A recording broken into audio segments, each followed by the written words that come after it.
জগন্নাথ নতুন একটা দিনে নতুন একটা ভিডিওতে আপনাদের সবাইকে স্বাগত। আপনারা সবাই কেমন আছেন? আশা করি সবাই ভালো আছেন। আজকে চলে এসেছি রানাঘাটের যে ঐতিহ্যবাহী রথ, সেই রথযাত্রা এখনও শুরু হয়নি।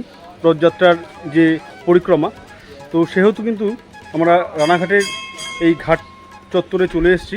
এখান থেকে কিন্তু আমরা এই হরিপুর ইস্কনের দিকে যাব এবং রথের পাই টু পাই টোটালটাই কিন্তু তুলে ধরার চেষ্টা করব আপনাদের সামনে। এবং এই রানাঘাট এই হরিপুর থেকে কিন্তু রথ যাত্রা শুরু হবে আর একেবারে রানাঘাট স্বাস্থ্যোন্নতি মাঠে কিন্তু এসে পৌঁছাবে। হাজারে হাজারে মানুষের কিন্তু সমাগম হয় এই রথযাত্রা উপলক্ষে। এবং তাছাড়া কিন্তু মেলা আছে এই রানাঘাট স্বাস্থ্যোন্নতি মাঠে। তো চলো সবটাই কিন্তু বিস্তারিত আমার এই ভিডিওর মাধ্যমে তোমাদের সামনে তুলে ধরবো। ভিডিওর সঙ্গে থাকো, দেখতে থাকো। অসাধারণ আজকের পরিবেশ। রথের দিন মানে বৃষ্টি, কিন্তু সেই পরিমাণে বৃষ্টি না হলেও ছিটেফোঁটা বৃষ্টি কিন্তু হচ্ছে।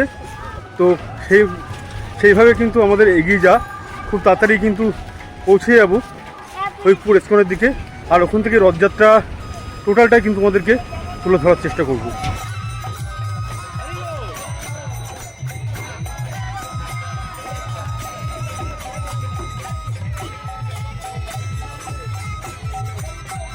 আমার ঠিক পেছনে চলে আসছে কিন্তু হরিপুর ইস্কনের যে রথ, যেটা রানাঘাট যাবে। আর সেই রানাঘাট যাওয়ার পথে কিন্তু রয়েছে একদম মেন রোডে।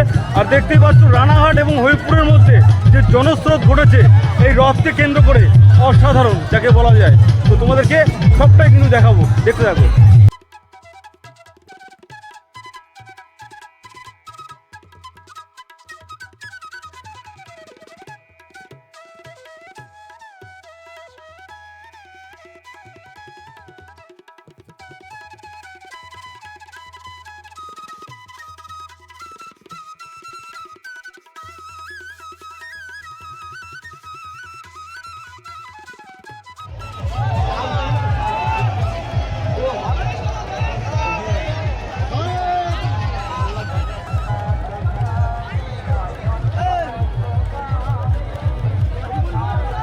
দেখতে পাচ্ছ এই যে জনসমুদ্র, যে জনসমাগম টোটালটাই কিন্তু রথ উপলক্ষে।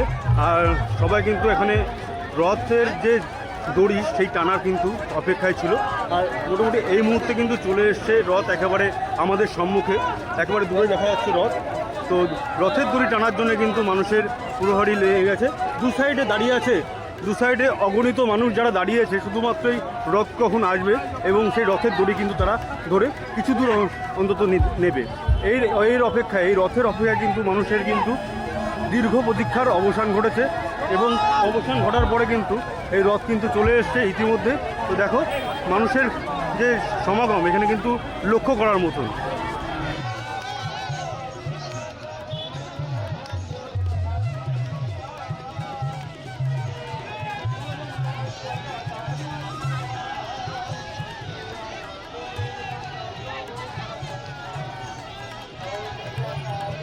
তো দেখো এক দিদিভাই কিন্তু রথ আসছে, সে কারণে কিন্তু রাস্তাটা ঝাড়ু দিয়ে পরিষ্কার করছে যেহেতু রথ আসছে। আর তাছাড়া কিন্তু এই বৃষ্টির মাধ্যমে কিন্তু রাস্তাটা ধুইয়ে দিয়েছে। রাস্তা ধোয়ার কারণে কিন্তু আরও সুবিধা হয়েছে, আরও পরিষ্কার লাগছে রাস্তাটা। এবং সেই রাস্তায় ধরে কিন্তু চলে আসছে রথ। আর দেখো যেটা দেখাচ্ছিলাম তোমাদেরকে, যে দুপাশ থেকে মানুষের যে ভিড় হয়েছে, যে অধীর আগ্রহে তারা দাঁড়িয়ে আছে এপাশে এবং এপাশে যে যারা দাঁড়িয়ে আছে শুধুমাত্র কিন্তু রথের দড়ি টানার জন্য কিন্তু অধীর আগ্রহে দাঁড়িয়ে আছে যে কখন রথ আসবে। এবং এই মুহূর্তে রথ কিন্তু চলে এসছে তাদের নাগালের মধ্যে। তো খুবই সুন্দর একটা মুহূর্ত। এই মুহূর্তটার অপেক্ষায় কিন্তু সমস্ত মানুষ অপেক্ষা করছিল। তো তোমাদেরকে টোটালটাই দেখাচ্ছি যে কত সুন্দর একটা অন্যরকম পরিবেশ তৈরি হয়েছে এই মুহূর্তে দাঁড়িয়ে। আর এখানে একটা বিশেষত্ব লক্ষ্য করতে পারছি, যারা আর কি সেবায়তের কাজে আছেন এই ইস্কনের এবং যারা ভক্তবৃন্দ আছেন তারাই কিন্তু টোটালটা ম্যানেজ করছেন যে রাস্তার এপাশের থেকে ওপাশ থেকে যে কোনো সমস্যা না থাকে সে কারণে কিন্তু তারা রাস্তাটাও ঠিকঠাক করে নিয়ে চলেছেন। আর অসাধারণ কিন্তু একটা শৃঙ্খলাবদ্ধের মধ্যে কিন্তু তারা চলছে। আর এই আনন্দের মুহূর্তে মানে দুর্গা উৎসবের আগে যদি আনন্দ একটা থেকে যায় সেটা হচ্ছে কিন্তু রথযাত্রা উৎসব। আমাদের বাঙালি অবাঙালি হিন্দুদের মধ্যে এটা কিন্তু একটা অসাধারণ একটা উৎসব বলা চলে।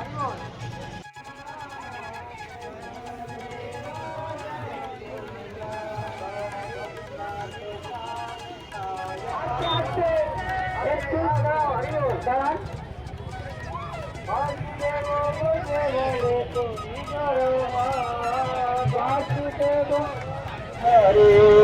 Krishna, Hare Krishna, Krishna Krishna, Hare Hare, Rama Hare Rama, Rama Rama Hare Krishna, Hare Krishna, Krishna Krishna, Hare Hare, Hare Rama, Hare Rama, Rama Rama.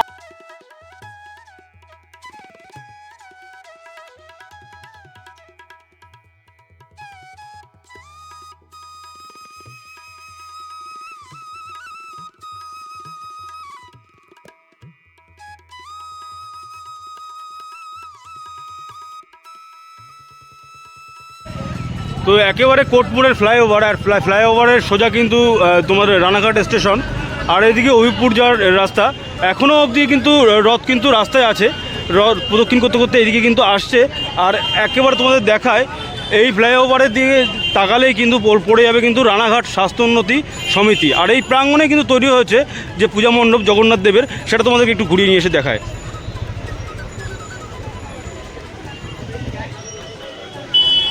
তো স্বাস্থ্যোন্নতি প্রাঙ্গণে কিন্তু এখনও লোকের সমাগম সেইভাবে হয়ে ওঠেনি, কারণ রথ কিন্তু এখনও রাস্তায় আছে। তো তোমাদের এই রথকে কেন্দ্র করে যে মেলা বসে, সেই মেলা কিন্তু এখানে দেখতে পাচ্ছ, বিভিন্ন দোকানপাট বসেছে, বিভিন্ন স্টল কিন্তু বসে আছে এখানে।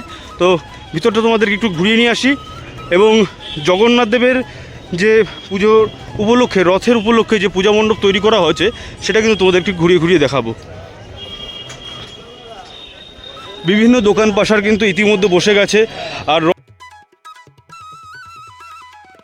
এই পূজা মণ্ডপের একেবারে সামনে কিন্তু ইসকনের যে অফিস আছে, আর এখানে লেখা আছে ইসকন হরিপুর মন্দিরের সদস্য হন নিজ নিজ ইচ্ছায়। তো এখন এই মুহূর্তে কিন্তু প্রবেশ করব, তার আগে কিন্তু তোমাদেরকে একটু দেখিয়ে নিই যে রথযাত্রা উপলক্ষে যে পূজা মণ্ডপ করা হয়েছে, সেই পূজা মণ্ডপের যে অসাধারণ কিন্তু কারুকার্য দেখতেই পাচ্ছ, শিল্পীদের শিল্পকলা।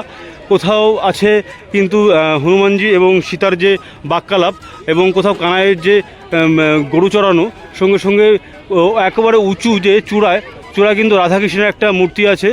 বিভিন্ন দেবদেবীর মূর্তি কিন্তু এখানে খোদাই করে এই দেয়ালে কিন্তু সাটা আছে বিভিন্ন। আর এই দেখায় যে পূজা মণ্ডপটা কী দিয়ে তৈরি, পুরোটা কিন্তু প্লাইউড দিয়ে তৈরি কিন্তু পুরো পূজা মণ্ডপটা। আর এখন কিন্তু প্রবেশ করব ঠিক পূজা মণ্ডপের ভিতরে, এখানেই কিন্তু নিয়ে আসা হবে জগন্নাথ দেবকে। তো চলো ভিতরটা একটু ঘুরিয়ে নিয়ে দেখায় তোমাদেরকে। এখানে বিভিন্ন স্টলের ব্যবস্থা আছে। দেখো, জগন্নাথ দেব এবং নিতাই গৌরাঙ্গ মহাপ্রভু এবং শ্রীকৃষ্ণের বিভিন্ন বাণীর বই কিন্তু এখানে রাখা আছে, গীতা থেকে শুরু করে বিভিন্ন বই। আর এখানে কিন্তু একটা গোপালের ব্যবস্থা করা হবে, এখন সেই গোপাল এসে পৌঁছায়নি, এখানে গোপাল বহুপাতকে রাখা হবে। আর ওই সাইডটাতে গৌরনীতায়। তো দেখো, দুটো একেবারে ছোটো ছোটো ছোটো মণ্ডপ আছে, সেখানে কিন্তু এক পাশে বহুপাত আর এক পাশে কিন্তু নিতাই গৌরাঙ্গ মহাপ্রভুকে রাখা হবে। আর অসাধারণ কিন্তু ঝালরের কাজ করেছে, এটা দেখো, এটা একটা ছোটো ঝালর, আর এর পাশে একটা বড় ঝালর এখানে আছে। আর এই যে মূল পূজা মণ্ডপের ভিতরে প্রবেশ করে গেছি, আর এই পূজা মণ্ডপের এখানেই কিন্তু জগন্নাথ মহাপ্রভু এবং সুভদ্রা এবং বলরামকে এখানে এনে রাখা হবে। এখানে অনেক দিন ধরেই হয়, মানে এটা আমি তো মোটামুটি দেখছি প্রায় 20 বছরের বেশি ধরেই হচ্ছে। আচ্ছা আচ্ছা আচ্ছা, অনুষ্ঠান সূচি কি প্রতিনিয়ত কি সব এক সপ্তাহ তো হয় নিশ্চয়ই? এখানে 9 দিন ধরে অনুষ্ঠানটা হবে। আচ্ছা, 9 দিন ধরে। আজকে হচ্ছে রথযাত্রা, আজকে গুন্ডিচায় ভগবান মাসির বাড়িতে আসে, এটা মাসির বাড়ি করা হয়েছে গুন্ডিচা। আচ্ছা আচ্ছা, এটা হচ্ছে মাসির এখানে রাখা হবে। এখান থেকে এখানেই জগন্নাথ আসবে, এটা মাসির বাড়ি হয়েছে। আচ্ছা আচ্ছা, বলা হয় গুন্ডিচা, এখানেই আসবেন। এবার এখানে 9 দিন ধরে এখানে পুজো হবে, ভালোভাবে সমস্ত অনুষ্ঠান হবে, এই মঞ্চ অনুষ্ঠান হবে, এখানে প্রসাদ বিতরণ হবে, এখানে মেলা চলছে। ইসকন গৌরধাম হরিপুর থেকে এটা আয়োজন করা হয়েছে। আচ্ছা, হরিপুর ইসকন থেকে এটা আয়োজন করা হয়েছে। আচ্ছা, আমরা ওনার সন্তান, ঠিক আছে। উনি যেমন সন্ধ্যা হয়ে গেলে যদি কোনো সন্তান বাড়িতে না ফেরে, তাহলে বাবা মা কী করে, তার সন্তানকে খুঁজতে বেরোয়। ঠিক সেই রকম বা তদ্রূপ ভগবানের সন্তান হচ্ছে আমরা আমাদের ভগবান খুঁজতে বেরিয়েছেন যে কী হলো, আমার সন্তানরা কী কেমন আছে। উনি থাকার কথা মন্দিরে, উনি মন্দির থেকে বেরিয়ে পড়েছেন। এই বছরের একটা দিন বেরিয়ে সমস্ত সন্তানদের খোঁজ করেন যে কে কেমন আছে, সন্তানরা কীভাবে আছে, কতটা ভালো আছে, কতটা খারাপ আছে, কতটা কৃপা কার কম আছে, আরও বেশি করে কৃপা কী করে পাওয়া যায়, এই উনি মন্দির থেকে রাস্তায় নেমে পড়েছে। এটা আচ্ছা, হচ্ছে রথযাত্রার মাহাত্ম্য বা উদ্দেশ্য। আচ্ছা, বিষয় হচ্ছে যে সবাই তো আর পুরীতে যেতে পারেন না এতটা পথ অতিক্রম করে বা অন্যান্য মানে অনেক সমস্যা থাকার কারণে। সেই জায়গায় দাঁড়িয়ে কাছাকাছি আমাদের মধ্যে বলে যে রানাঘাট হবিপুরের যে ইসকনের যে তত্ত্বাবধানে যেটা তৈরি করা হয়, যে রথযাত্রা উদযাপন করা হয়, সেক্ষেত্রে সবারকে আহ্বান আপনারা জানাচ্ছেন, মানে ধর্ম নির্বিশেষে, তাই তো? আচ্ছা আচ্ছা, তো প্রভুর সঙ্গে কথা বলে কিন্তু খুব ভালো লাগলো। উনি কিন্তু সমস্ত বিষয়টা জানালেন, এর বিষয়বস্তুটা আমাদের সামনে তুলে ধরলেন। তো রথ আসছে, সেই রথের দিকে কিন্তু আমরা এখন যাব।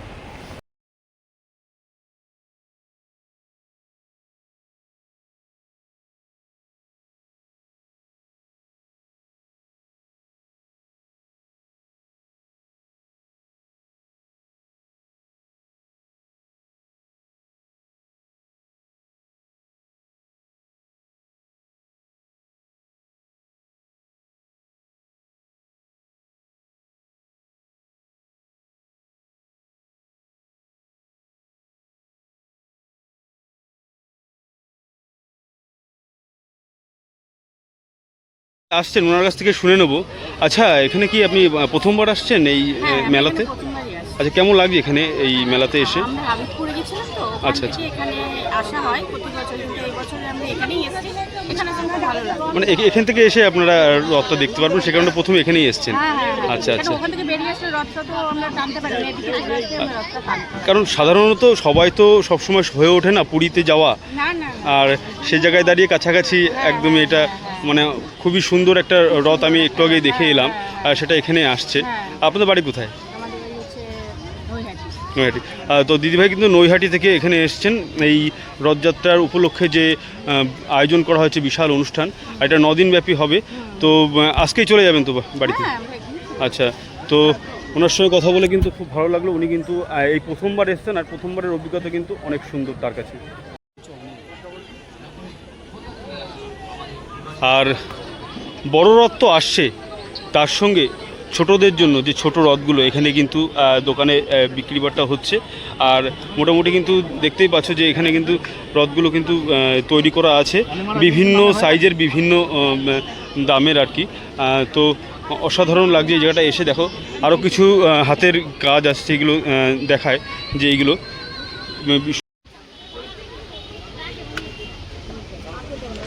তো মেলায় কিন্তু মানুষের ভিড় কিন্তু শুরু হয়ে গেছে আসা, আর দলে দলে মানুষ কিন্তু চলে এসছে এই মুহূর্তে, দেখতেই পাচ্ছ।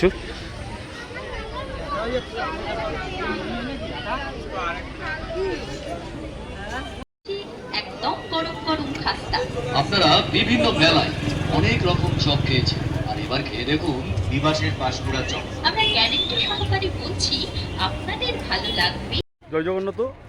আজকে এই রানাঘাট হবিপুর ইসকনের তত্ত্বাবধানে যে রথযাত্রা উৎসব পালন করা হয় প্রতি বছরের ন্যায়, এবারও কিন্তু তারা করেছে। এবং এই রথযাত্রা কিন্তু শুরু হয়েছে একেবারে হবিপুর ইসকন থেকে, আর শেষ হবে একবার স্বাস্থ্যোন্নতি প্রাঙ্গণে। তো টোটালটাই তোমাদেরকে ঘুরিয়ে ঘুরিয়ে দেখালাম। তোমাদের কেমন লাগলো তোমরা কমেন্ট বক্সে কমেন্ট করে জানিও।